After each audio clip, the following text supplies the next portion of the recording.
umukobwa afata umufuka wa rusengo arangije awuzuzamo igitaka azamuka ku musozi.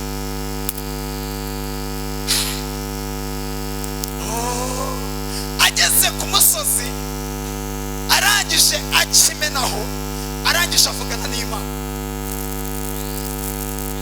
arayibwira ngo Mana, muri Edeni sinarindiyo, urema Adamu ntago nari Imana, ariko ndabizi wakoresheje igitaka, none nzanye igitaka cyanjye, nshaka kundemera umugabo, nshaka umureme. Imana idafite itangiro ntigira n'iherezo. Iyo Mana nujya uyisenga, ujya wizera. Seti biravuze ngo kuko Imana icumbushije. Hanyuma iyo wasenze Imana ukizera, kwakira icumbushanyo y'ibyo Imana yakubuzeho n'ibyo yakugambiriyeho ukayitunga mu buzima bwawe. Aba barukore ntibazi no kurakara. Hari abantu Satani yateje inzara, mu kwa mbere abateza inzara, mu kwa kabiri abateza inzara, abateza uburwayi. Nyemera mvugane n'umuntu uri muri riteraniro. Icyo nkundira Imana, ndabizi mwese mushobora kudashyikira ibyo ndi kuvuga neza, ariko gakeya murabyumva. Icyo nkundira Imana, iyo twabonetse imbere yayo tukagirana ubusabane nayo, ntabwo tuba tugitegereje ibyirema, ahubwo ikorana natwe mu kurema kwayo, ikaremesha amaboko yacu, akanwa kacu kakarema, kubera ko twabonetse imbere y'Imana.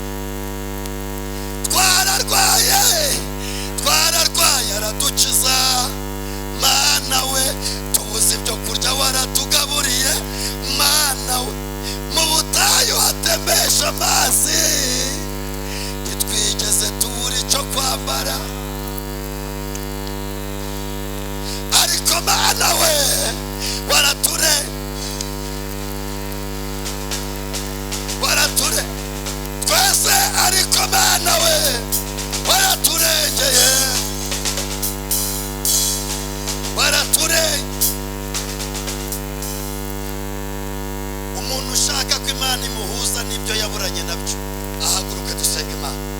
Umuntu wifuza ko Imana iduhuza n'ibyo yaburanye nabyo, binyure muri iri jambo Imana iguhuza nabyo. Kandi iyi tariki, iri jambo rikubere transferi yo kukujyana mu mwaka mushya. Mbega ubu buri gihe Seti dutegera imodoka tujye mu mwaka mushya mu izina ryayo. Mana Data wa twese uri mu ijoro, imvugo yawe niyo ngiro. Uri umubyeyi mwiza, wareze imfubyi urazikuza. Ni wowe uteje intambwe korari ijwi ry'impanda. Ibitaramo birimo, ariko dufite Noheri n'ubunane. Haleluya! Uduhuze n'ibyo twaburanye nabyo, kandi abatanzi cya 10 n'amaturo bahereza umugisha. Binyuze muri iri jambo ufashe imitima yacu. Umwanya mwene Data yakoresha urusheho guhagararana nawe, kandi tubihe byiza ku bantu bari mu rusengero byose hagati mu izina rya Yesu. Amen.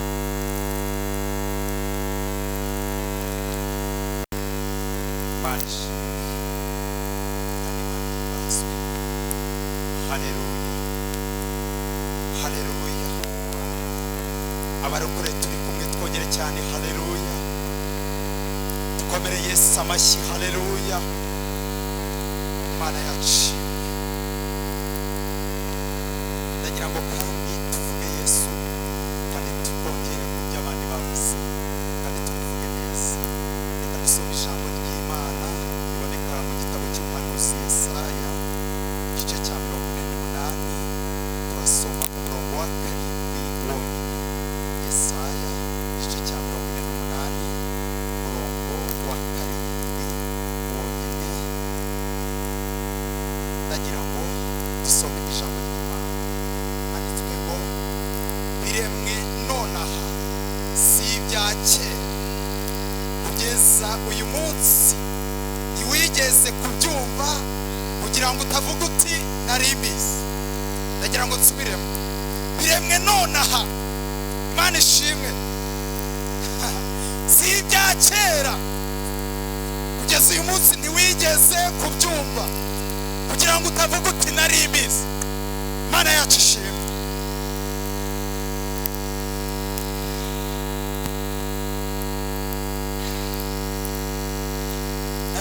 Mbere yuko mvuga amazina yanjye kugira ngo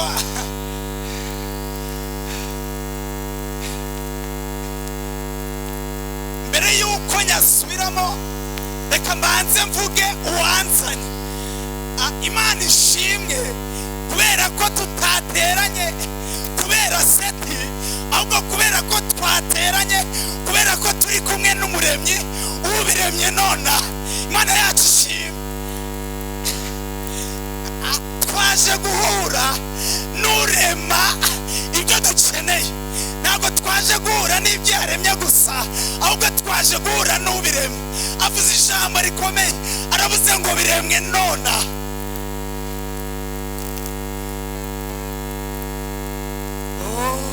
Imana ishimwe.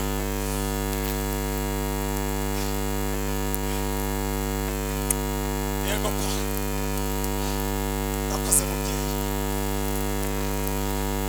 Nitwa Senga Wizera Seti. Shima Imana ko amazina yanjye ari ubutumwa mbere yuko muvuga. Nezerewe ababyeyi bayanyise. Ababyeyi ba Eliya nibo bamubyaye, bamajije kumubyara. Bamubyara mu gihe cy'inzara, bafite inzara iteye ubwoba. Ariko Eliya akivuka baravuga bati uyu mwana umaze amezi 9 mu nda ya nyina utabonaga ibyo kurya, ariko akaba avutse, reka tumushakira amazina avuga ubutumwa mbere yuko wavuga ubutumwa. Barangije bamwita Eli. Ako kajambo muribuka ubwo kavugirwaga ku musaraba.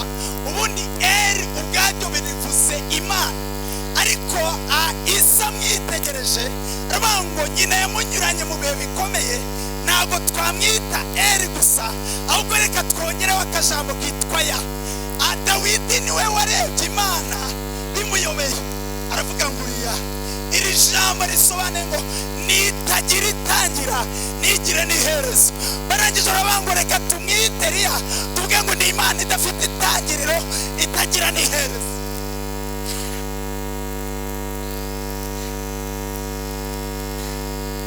Imana ishimwe.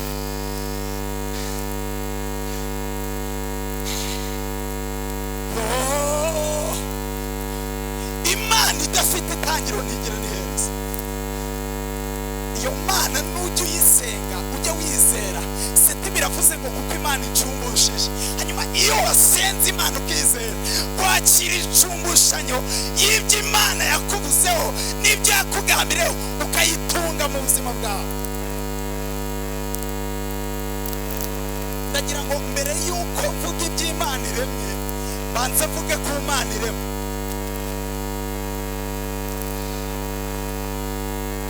Kutamenya umuremyi bituma utakira ibyo aremye. Ariko reka mvugeho gatoya. Uwitwa Herode yigeze gusingizwa na Yemusi wari uhagaze imbere arimo kumuvuga ibintu. Arangije aravuga ngo turakwitegereje mwami, abantu bose tukurebye ngo tubona umeze nk'Imana. Herode mu mutima ngo yumva ko ari Imana. Kutamenya Imana, kutamenya Imana, kutamenya umuremyi ni ikintu gihangayikishije cyane ku buryo utabasha kwakira ibyo Imana irimo. Herode akibonamo Imana, Imana imuhindura inyuma. Niwe mwami udafite imva ashyinguwemo, ko bakibona ahindutse inyo, bazanye igitiyo barayora, barangije baragenda bamena mu mazi, umugezi uramutemba.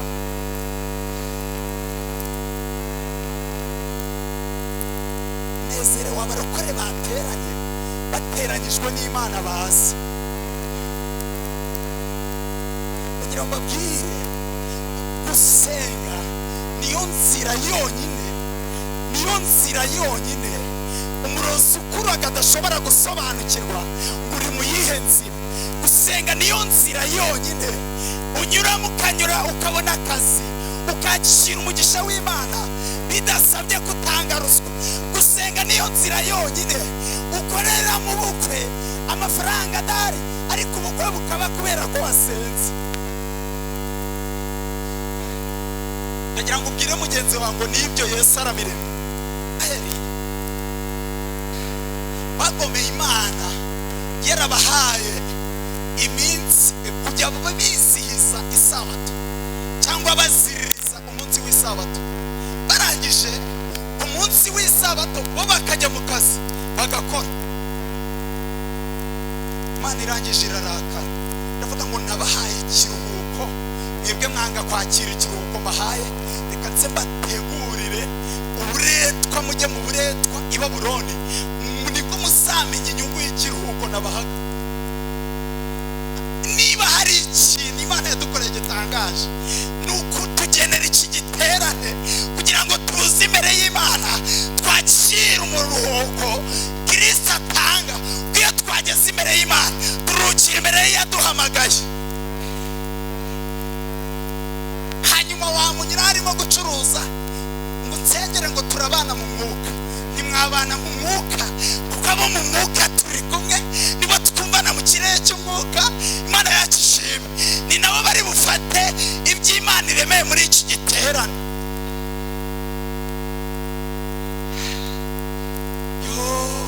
Mutima wanjye humura, n'ubuhe bwoko bufi Mana yagibuba hafi uko Uwiteka azahora natwe. Mutima wanjye humura. Haleluya.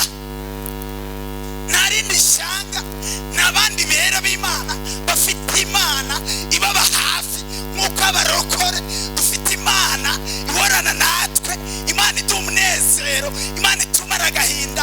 Narindi shanga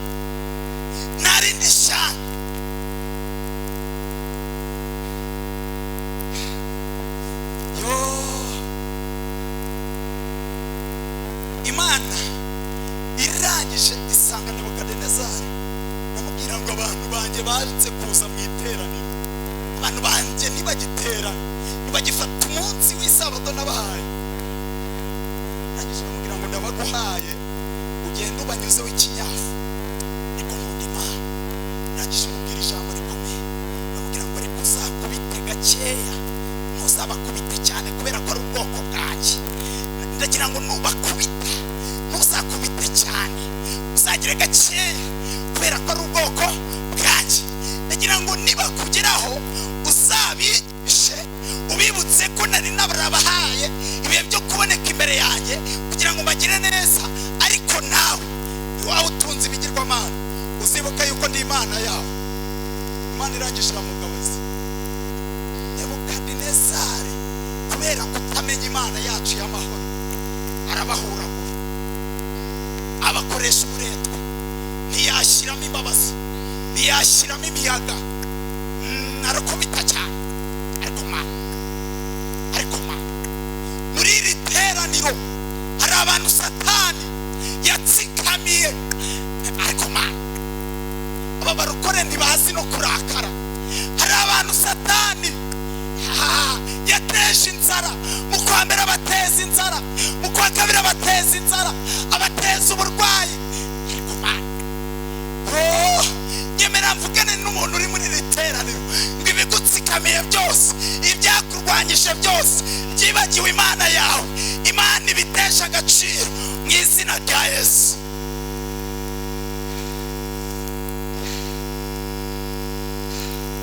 N'abantu Satani yakubise, uwambara inkweto irahengama, arakubita ibyo kurya birabura, burakubita, ubukore gukoresha burapfa. Nyemera muri iri teraniro tuvuge ngo nabyo Yesu arabiremye mu izina rya Yesu.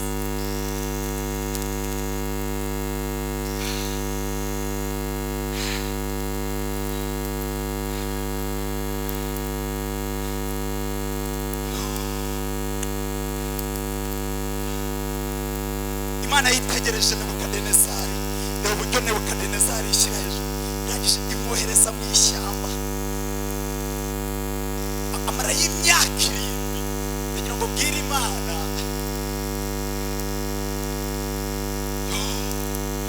Amara y'imyaka 7 arimo ararisha.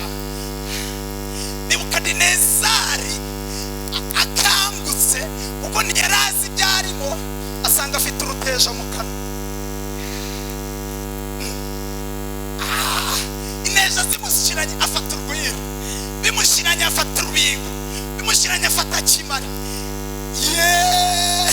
Turi muri iri teraniro, ibyishyize hejuru ku buzima bwacu Imana ibyohereze, Imana ibyohereze iyo amukomange mubwira ngo Imana ibyohereze ibyakuremereye muri iki giterane, Imana ibyohereze iyo.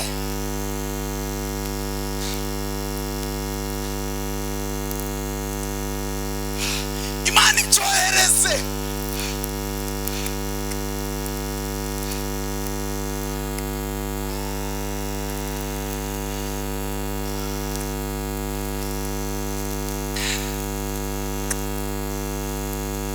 Imana yacu ni inyamaboko, yimura imisozi itabimenye, inyeganyeza inkike, imenagura ibihome bya Satani. Aba bana nayo begerane n'Imana, ibahereza ububasha bwo gufata mpiri ibyishyira hejuru byose. Icyo nkundira Imana, ndabizi mwese mushobora kudashyikira ibyo ndi kuvuga neza, ariko gakeya murabyumva. Icyo nkundira Imana,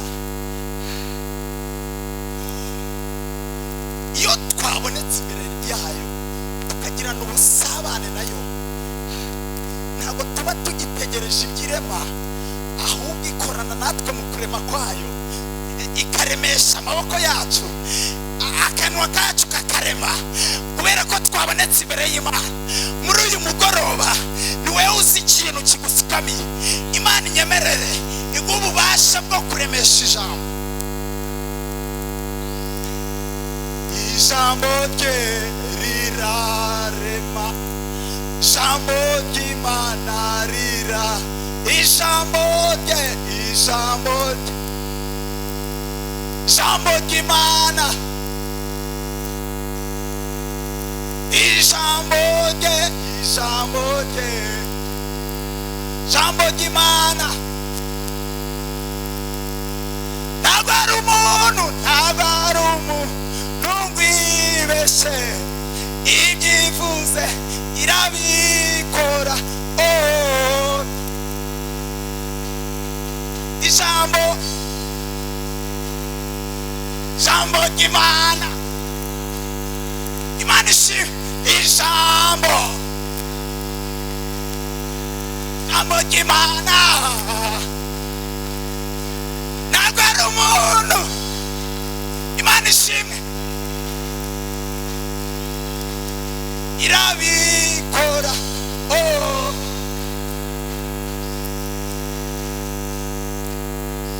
Iminsi yanjye ntizapfusa, iminsi yanjye ntizapfusa, iminsi yanjye ntizapfusa, iminsi yanjye ntizapfusa, iminsi yanjye, iminsi yanjye, iminsi yanjye, iminsi yawe, iminsi ya twishingane, iminsi ya Penuweli,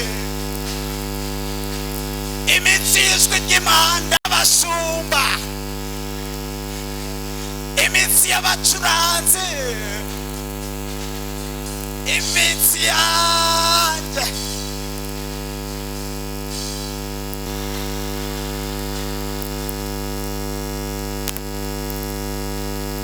Yona Imana yaramusanze iramubwira ngo Yona shaka ugende i Nineve ubaburire ubabwire ko nibatihana nzabagirira nabi. Yona yarazi Imana, arangije avugana n'Imana arayibwira ngo Mana ningira i Nineve baranyica kandi ndakuzi uri Imana y'imbabazi, n'ubundi bazanyica nk'uko bisha abandi nurangiza ubagirira imbabazi. Agira ubwenge arayibwira ngo none mbere yuko njyayo wabababariye njyewe sinirirwe njyayo. Imana iravuga ati hoya shaka ugereyo, ndabizi uranzi usiko ngira imbabazi. Hari abantu Yesu yababariye muri iri teraniro bari kubyumva, nawe ngo ndabizi ndi umunyembabazi, ndi Imana izitunze nyinshi, ariko jya yubaburire. Naravuga ngo iyi Mana ntinze hano gatoya twamerana nabi reka genda, ariko arayikata yigira itarushisha.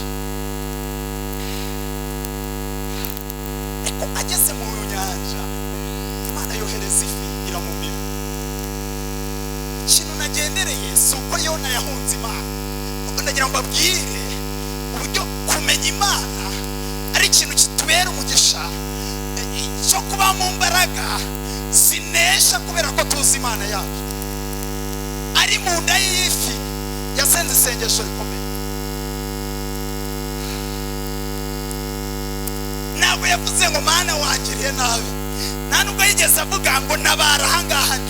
Yasenze isengesho aravuga ngo Mana nubwo ubugingo bwanjye bwamanutse mu nda y'ikuzimu, nkaba negereye mu nda y'isi, nkaba namanutse ndi mu nyanja hasi, yewe ahonzi aho ndi hateye ubwoba, ariko avuga ijambo rikomeye ngo ndagushimiye yuko mu kanya gato uri munyinjize mu iteraniro ry'abera, nanjye nkongera kubona irembo ry'urusengero rwawe rwiza.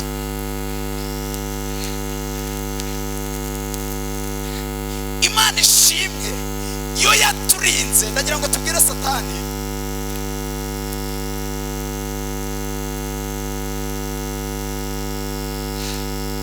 murakoze cyane, Imana ibahe umugisha. Nkunda kuririmba, ariko turirimbye korali nizaririmba kandi aribyo zaje gukora. Yona asengesha isengesho ry'ishimwe ry'ibyo Imana yamukoreye. Ndagira ngo turi muri iri teraniro buri muntu ahindukire areme mu ruhande rwaho Satani yamurwanyije, nurangiza ushima Imana ubwire Satani ngo utangishe mu kwa mbere, mu kwa kabiri ukaba utaranshoboye, n'ibyo wari uneza imbere nabyo ndabisimuka kubera ko ari ikimanire.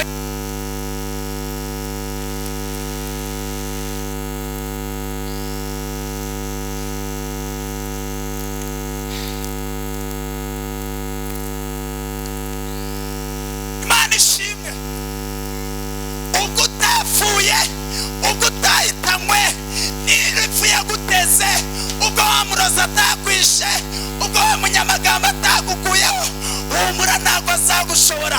Ndagira dushimira Imana tuvuge ngo Imana irashoboye.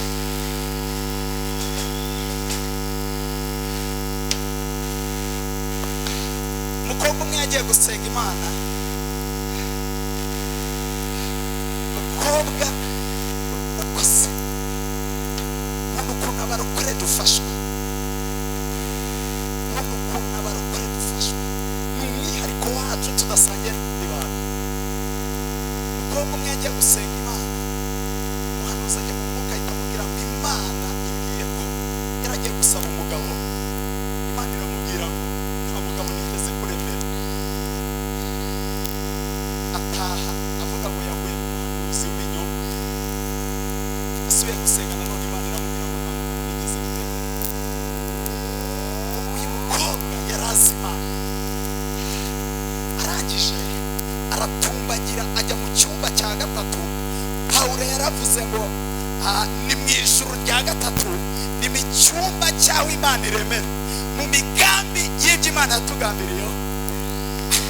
Umukobwa afata umufuka wa rusengo arangije awusamo igitaka azamuka ku musozi.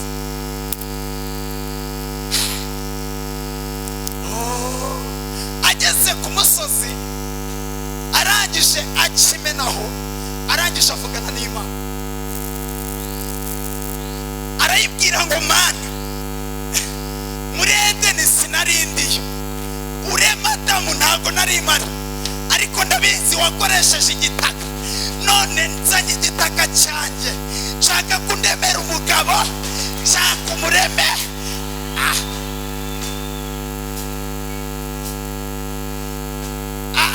Ukuboko kurema ntago wagucitse, ubwenge bwaremye Adamu ntago wigeze ububura, ndemera umugabo, ndemera umugabo.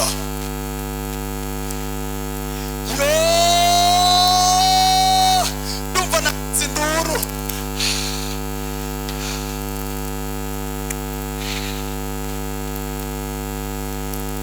Ndagira ngo ubwire, niba umwizeye, twaje guhura n'umuremyi kandi aravuze ngo ararema igishya utigeze kumenya, icyo amaso yawe atabonye arakirema mu izina rya Yesu.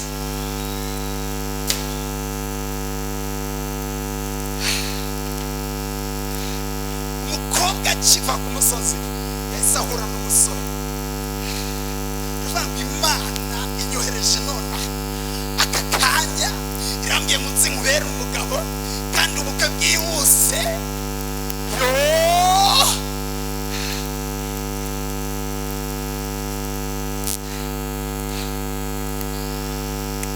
Aba bakobwa imyaka yabo igeze kure, Imana nibaremere aha irabiremye.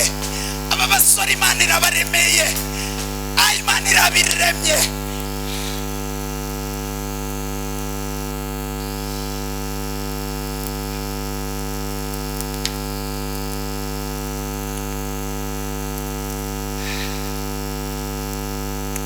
Amen.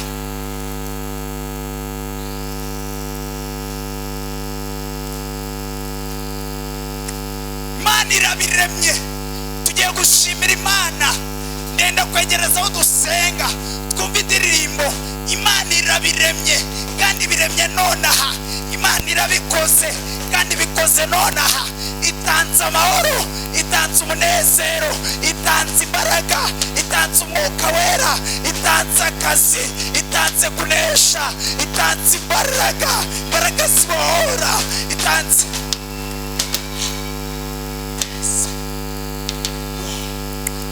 Imana iraremye, Imana iraremye. Hari abagabo Imana iremeye nonaha.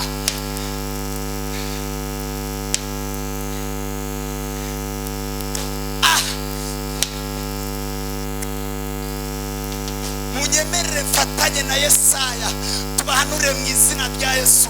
Imana irabiremye. Nyeganyeza mugenzi wawe mugira ngo Imana yabiremye. Ibyifuzo wasanye Imana ishoboye kurema. Isambu yawe ntiyeraga ariko Yesu arabiremye. Abana bawe bari baranze, bari barayobejwe n'ibiyobyabwenge ariko Yesu abaremye bushya.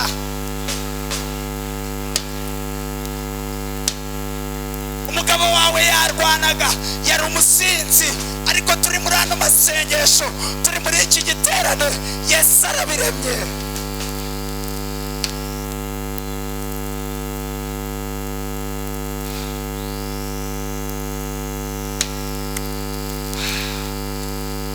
Uwitwa, unyumve gatoya kugira ngo dusoze, uwitwa Ezira bari Babuloni. Ezira yaravuze ngo urusengero rw'Imana yacu rwagiye w'igitutsi kuko rwarasenyutse, ariko ndagira ngo tujye gusanira Imana yacu, tujye kuyubakira. Ajya gusaba umwami uburenganzira, akimara kumusaba uburenganzira, umwami aramubwira ngo ntabwo waturuka ibwami ngo ugende wenyine, nshaka kuguha n'ingabo ziguherekeza, nshaka kuguha n'ingabo kubera ko inzira uzacamo ndabizi habamo ibisambo, ariko reka ngushakire ingabo ziguherekeza. Ezira arangije yitegereza umwami, aramubwira ngo umva mwami nkubwire, ati Imana yacu ni inyamaboko, ndamutse nyihamagariye w'ayandi maboko naba nsuzuguye Imana yacu. Ndavuga ngo Imana yacu irihagije, nta yandi maboko ikeneye.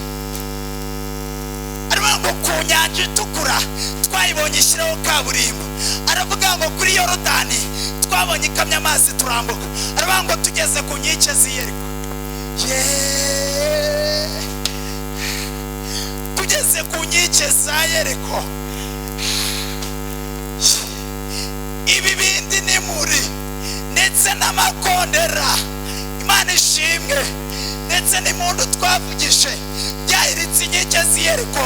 Aravuga ngo Imana yacu nta yandi maboko ikeneye. Ndagira ngo mbwire barokore, ndagira ngo mbwire ntukeneye gitifu kugira ngo umurimo wawe wariganyijwe uze.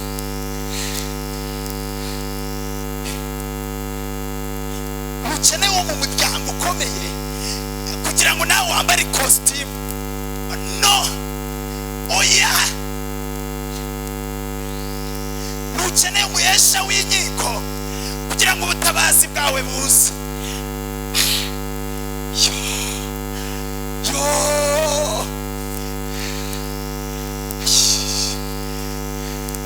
Abarokore baranyumva, abarokore baranyumva, nta yandi maboko dukeneye, Imana yacu irihagije. Ubwire ngo irihagije.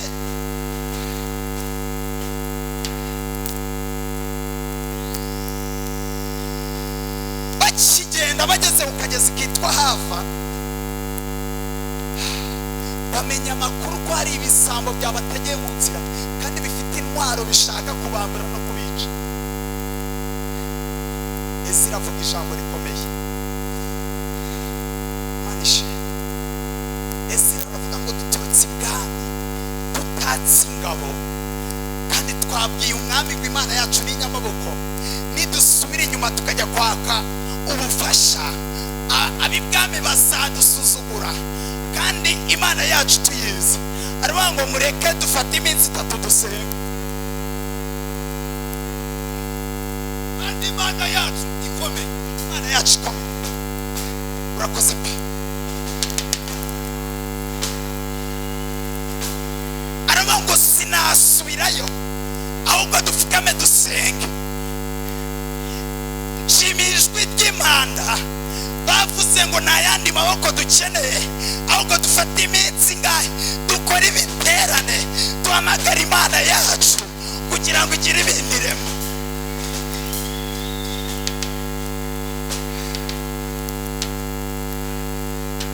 Reka babwire, hari amasengesho aca inzira ahantu inzira zitabaga, hari amasengesho y'abera aca inzira ahantu hatari hari inzira, ariko hari n'amasengesho asibura inzira zari zarasibaga.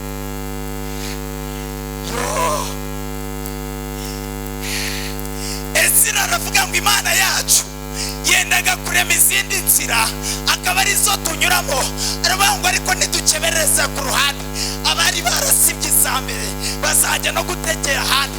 Aravuga ngo reka dusenge Imana isibura inzira zose zari zarasibaga.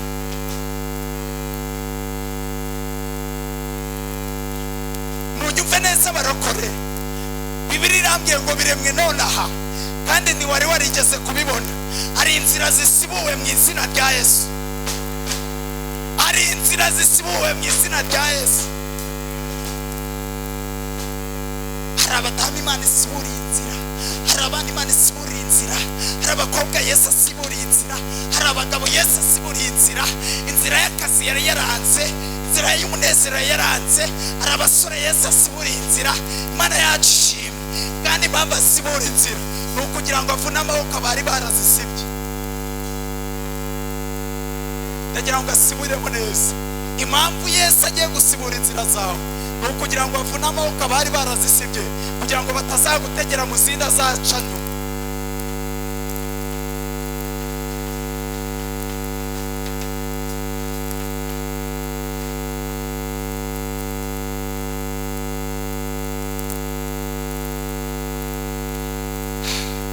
ndagira ngo ubwire Yesu arabiremye muri iki giterane. Bibiri imbwiye ngo iki? Irambwiye ngo kubwo kunyagwa k'umunyamubabaro no gusuhuza umutima k'umukene, yo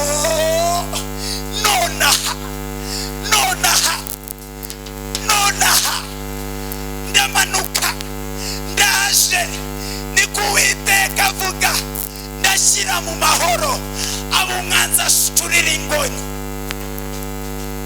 Uwiteka abashyize mu mahoro, Uwiteka arabanesheje, Uwiteka arabambitse, Uwiteka arabasize, Uwiteka arabagaburiye. Tugiye gusenga Imana, tugiye gusenga Imana, tugiye gusenga Imana. Imana ishimwe, Imana ishimwe ko hari ikikoze.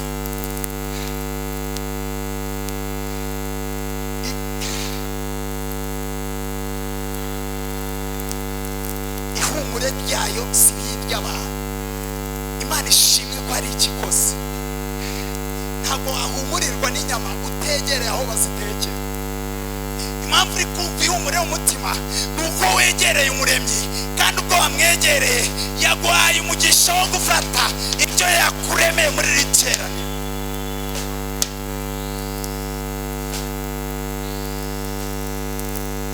Babonye aho inyanja icikamo, babonye ya nkingi y'umuriro, barya ibyo kurya byo mu ijuru, ariko baranga barinangira.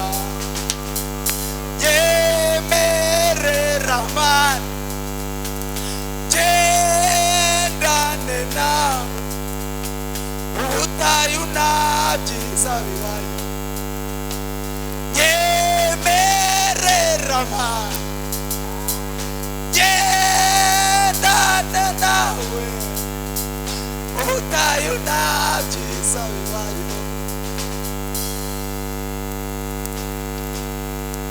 Danye natwe iyi myaka mu butayu, uzibagirwe ibyo wakoze. Tugiye gusenga Imana. Ndamya neza ko tutibeshye kugukurikira ni byiza. Ndagira ngo mpaguruke dusenga Imana. Kugukorera ibendera ryawe rizahora risa kuri twebwe, turakwemera.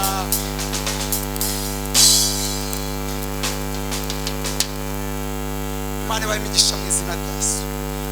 Ndagira ngo nemerere mwarimu Kazungu, umuyobozi wa gahunda, yegere hino. Ndamukunda cyane, ni umubyeyi wanjye, ndamukunda cyane. Se umwami wacu Yesu, tumaze kumenya ko twaje guhura n'umuremyi. Hari abantu bafite udukofi twaturimo ubusa, ariko umuremyi yageze mu ikofi. Hari abantu baba bari mu rugo bari kubona batarashiraho inkono, ariko umuremyi yageze mu mago yacu. Hari ibihe bibi Satani yari yaduteye, ariko duhuye n'umuremyi. Hari amaganya Satani yari yatuzaniye, ariko duhuye n'umuremyi. Iyi tariki ya 21 umuremyi avuze ngo iki? Aravuze ngo buremwe nonaha, si ibya kera. Ndabyakiriye mu izina rya Yesu. Nakiriye ibyo umuremyi aremye. Umuremyi araturemeye amahoro, aturemeye ibiryo, aturemeye amazu, aturemeye amahoro. Tugukomeye amashi. Aya mashi ni ayawe, izi mpundu ni izawe. Korali twishingane urayiremeye, korali Penuweli urayiremeye, ijwi ry'impanda uraturemeye.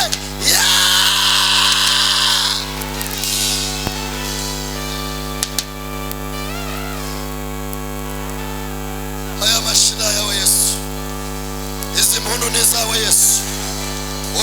uraturemeye mu izina rya Yesu, uraturemeye muri uyu mugoroba, uraturemeye abagabo bagaruca, uraturemeye abari abashumeri, ubaremeye akazi, abacuruzaga bagahomba, urabaremeye, biremwe nonaha, biremwe nonaha, biremwe nonaha, biremwe nonaha, biremwe nonaha, biremwe nonaha, biremwe nonaha, talasipofa, biremwe nonaha, biremwe nonaha, biremwe nonaha, biremwe nonaha.